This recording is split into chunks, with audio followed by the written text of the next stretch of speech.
Hello, everyone. Welcome back. I am Christine Dixon of The Ordinary Sacred, and I took a week off last week because I've been doing a lot of exploration with chronic physical pain that I have in all kinds of different forms and getting to know parts around it. I've gotten to know a part that produces the chronic pain, and then recently I discovered a 6-year-old part who carries the responsibility of my first husband's death and believes that she deserves corporal punishment, physical pain, because that's what she received whenever she did anything bad or wrong. And so, it's just been so fascinating getting to know these parts and putting the puzzle pieces together. So in the future, when I have a little more distance and perspective on it, maybe I'll share here on the YouTube channel. But for now, I am going to do another excerpt from Martha Sweezy's fantastic book, Internal Family Systems Therapy for Shame and Guilt. And this is another IFS therapy demo example that is just really enlightening. So I hope you enjoy it. This one is called Bryce's Anxious Part. Bryce, and just a side note, there's a lot of anxious parts underneath and around the chronic pain. So if you have chronic pain, I'm sure you understand this kind of pain, fear, anxiety loop that goes on. So this is applicable anyway, this anxious part. So Bryce's anxious part. Bryce, a 21-year-old cisgender, bisexual, English, Bahamian college student, I think that's how you say it, Bahamian, came to therapy with me when her former therapist was retiring. She said she had been in therapy since she was 9 years old and liked having someone to talk to because it calmed her chronic anxiety. So Bryce says, I am an anxious person. So often, when we have really big parts that are at the forefront for us, it becomes part of our identity, right? It's like, I am anxious, right? Or I am an angry person, or I am a people pleaser, right? And it's so interesting how that's a way to notice what some of our dominant parts are. So Bryce says, I am an anxious person. And Martha says, for how long have you been anxious? Bryce says, forever. And Martha says, how do you feel toward the anxiety? Often when people come in, they might describe this, like, I'm just an anxious person, or I'm an angry person. And even without using parts language, you can say, how do you feel toward the anxiety? Or, where do you feel it in or around your body? How do you feel toward it? How do you feel toward your anger? How do you feel toward the sadness, right? Knowing that that's a part or several parts.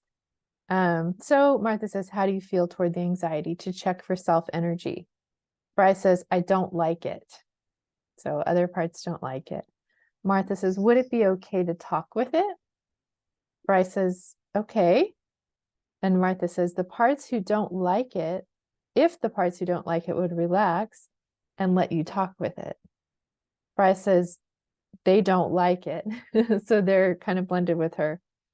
And Martha suggests, okay, put the anxious part in a room, and you can be outside the room for now.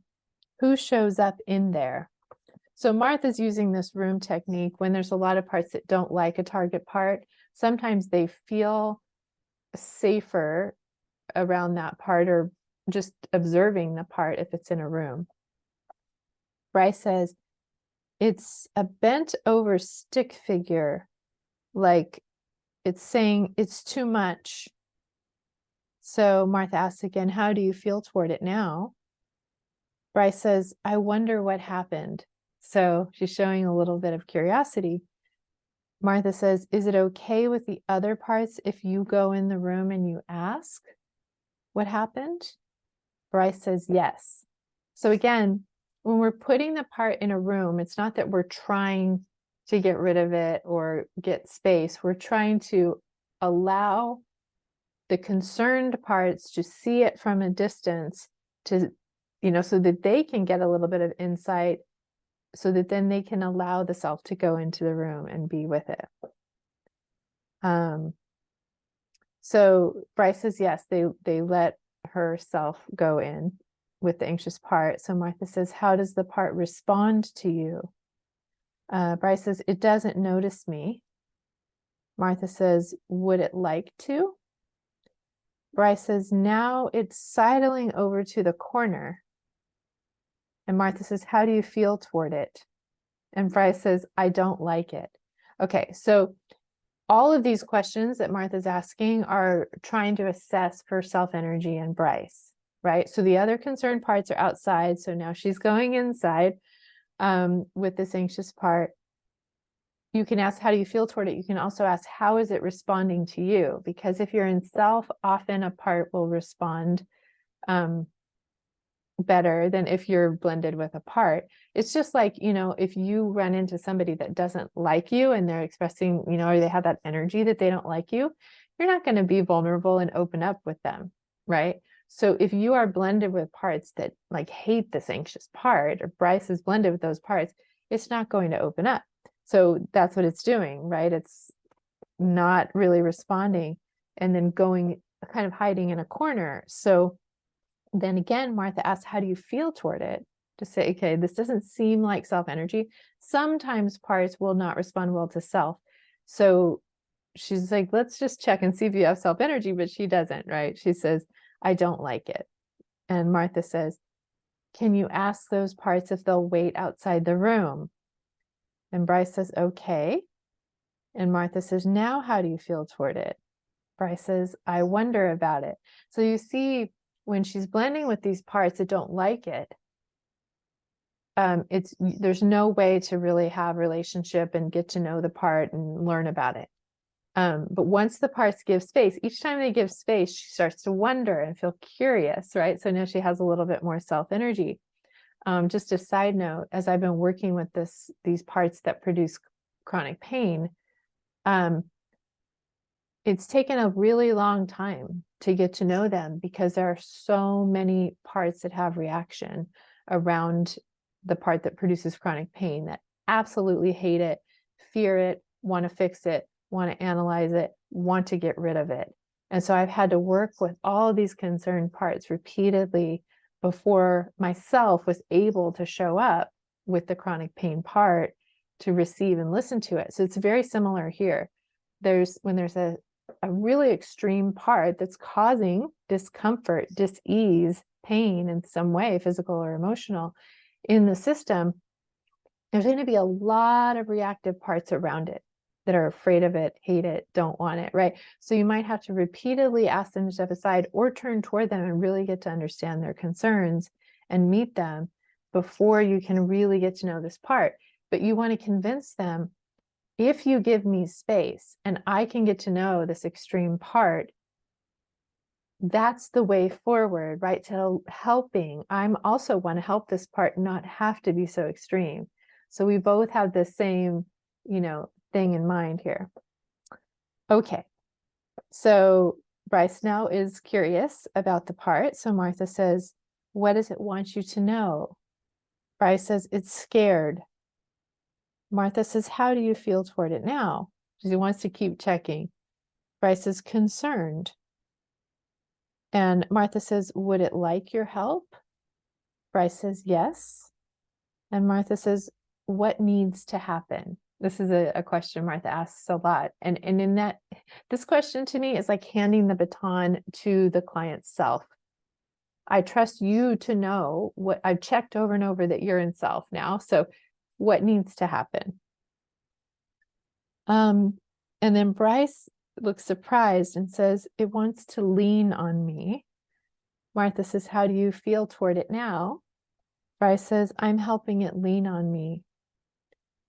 Martha says after a pause, how does that feel? Bryce says, good. And Martha says, now what needs to happen? Continually handing that baton to Bryce's self. Bryce says, it just needs to lean on me, and now it's unfolding. Martha says, is it your anxious part? Bryce says, yes, I feel it physically. And Martha says, what do you notice? And Bryce says, I notice that my jaw and my shoulders are looser. Okay, so there's this visual. So for Bryce, it sounds like she's able to get in touch with this anxious part visually in this like bent over stick figure, and also in her body. She notices how it feels in her body, the tenseness. And so it's so fascinating that, and this is so true, that a lot of the parts, especially parts that feel extreme emotion, what they need the most is witness, right? They need to know they're not alone. Likely this part is quite young. And so it says, I just want to lean on you. I just want to know that I'm not alone. And, you know, if you've ever been anxious, having another person there to co-regulate with you, right? To say, oh, you're not alone. Let me breathe with you. You can lean on me. I'll be strong for you. You know, come to me, you who are troubled, for I am not. Right? To have that strong presence with you is, you know, makes you feel more secure. And it's the same on the inside. It's amazing that we can actually have that co-regulator on the inside. The self can be there for the anxious part. And then her body responds, right, by relaxing. So Martha just has a note and says, note that the part does not show or tell a story at this point. It just wants connection from Bryce's self. Another side note here, as I've been exploring a lot with chronic pain, again, chronic pain and anxiety go hand in hand.